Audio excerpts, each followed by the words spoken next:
Assalamualaikum warahmatullahi wabarakatuh. Nama saya Liana, NIM 190502206. Saya dari kelompok 6. Di sini saya akan menjelaskan hasil diskusi dari kelompok kami yang membahas tentang artikel terkait perbankan internasional. Di sini saya sebagai pemateri pertama akan menjelaskan tentang tahapan perkembangan perbankan Islam di dunia. Menurut Qurasyid Ahmad, yang dikenal sebagai Bapak Ekonomi Islam, ada 4 tahapan perkembangan dalam wacana pemikiran ekonomi Islam, yaitu yang pertama, dimulai ketika sebagian ulama yang tidak memiliki pendidikan formal dalam bidang ilmu ekonomi, namun memiliki pemahaman tentang persoalan-persoalan sosioekonomi pada masa itu. Mereka mencoba untuk menuntaskan persoalan bunga. Mereka berpendapat bahwa bunga bank itu haram dan kaum muslimin harus meninggalkan hubungan apapun dengan perbankan konvensional. Dan di masa ini dimulai kira-kira pada pertengahan dekade 1930-an dan mengalami puncak kemajuannya pada akhir dekade 1950-an dan awal dekade 1960-an. Dan tahapan kedua dimulai pada akhir Dasawarsa, di mana pada tahun 1960-an.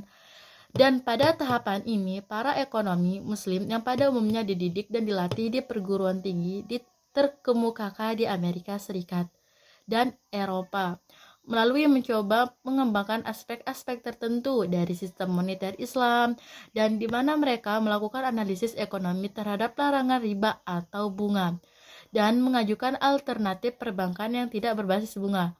Dan serangkaian konferensi dan seminar internasional tentang ekonomi dan keuangan Islam digelar beberapa kali dengan mengundang para pakar ulama, baik muslim maupun non-muslim.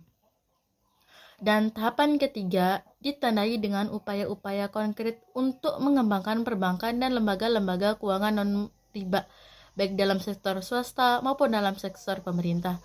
Dan tahapan ini merupakan sinergi konkret antara usaha intelektual dan material para ekonomi, baik pakar, bankar, para pengusaha, dan para hartawan muslim yang memiliki kepedulian kepada perkembangan ekonomi Islam.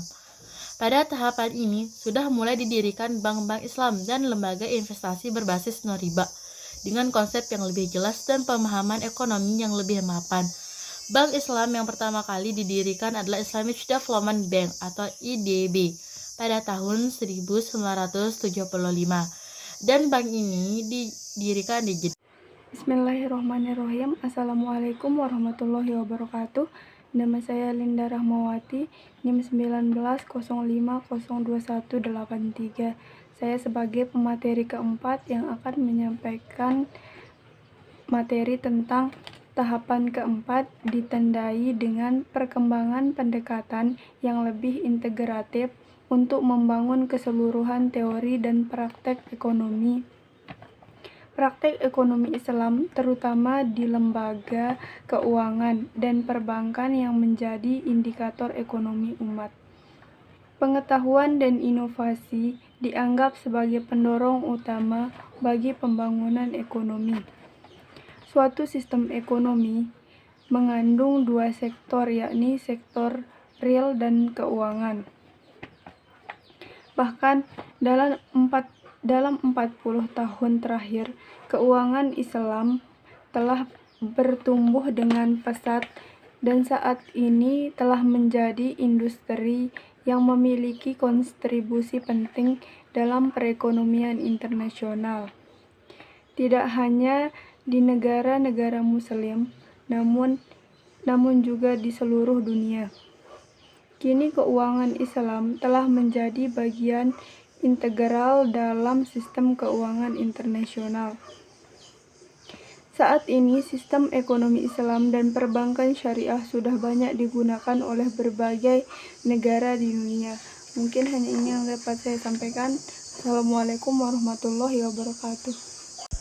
Assalamualaikum warahmatullahi wabarakatuh.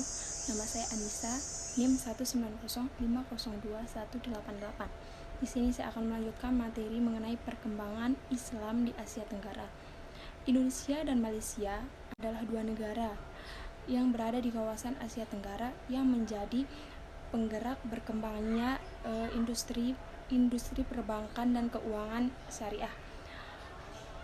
Dengan berkembangnya sistem perbankan dan keuangan syariah di dunia, negara tersebut mendorong negara-negara kawasan lain untuk ikut serta berpartisipasi dalam mengembangkan industri keuangan syariah. Perkembangan sistem perbankan dan keuangan syariah di negara-negara ASEAN memiliki variasi masing-masing. Malaysia menjadi negara yang paling cepat dalam mengembangkan industri tersebut.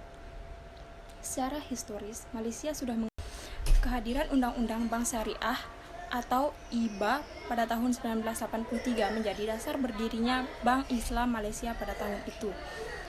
Sistem perbankan syariah kemudian berkembang secara pesat melalui kebijakan liberalisasi sektor keuangan syariah dan mengundang pihak asing untuk membuka bank syariah di Malaysia.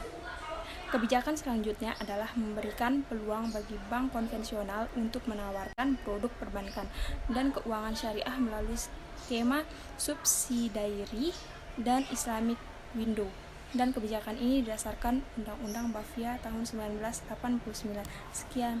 Assalamualaikum warahmatullahi wabarakatuh. Nama saya Lailita Isani. Saya akan melanjutkan materi yang sebelumnya. Filipina dan Thailand juga menjadi negara ASEAN yang mengembangkan sistem perbankan dan keuangan syariah. Filipina dan Thailand sudah memiliki bank syariah secara khusus yang ingin melayani penduduk muslim di masing-masing negara tersebut. Sistem regulasi di negara Filipina dan Thailand sudah mengakomodir keberadaan bank syariah dengan cara mengesahkan undang-undang tentang perbankan syariah di masing-masing yurisdiksi tersebut.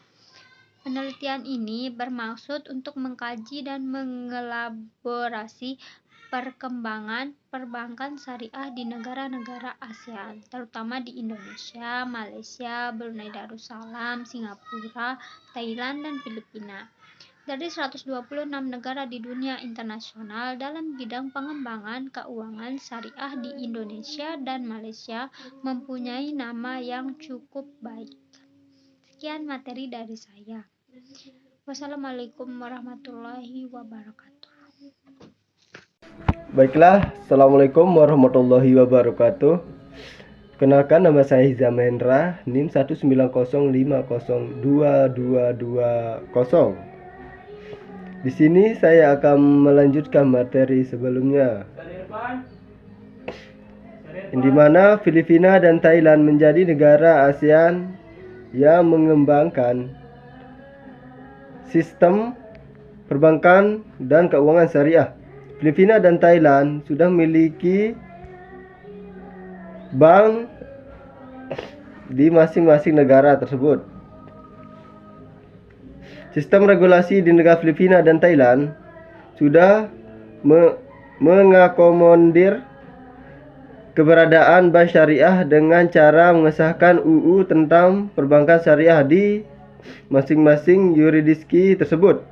Penelitian ini bermaksud untuk mengkaji dan mengelaborasi perkembangan regulasi perbankan syariah di negara ASEAN, terutama di Indonesia, Malaysia, Brunei Darussalam, Singapura, Thailand, dan Filipina.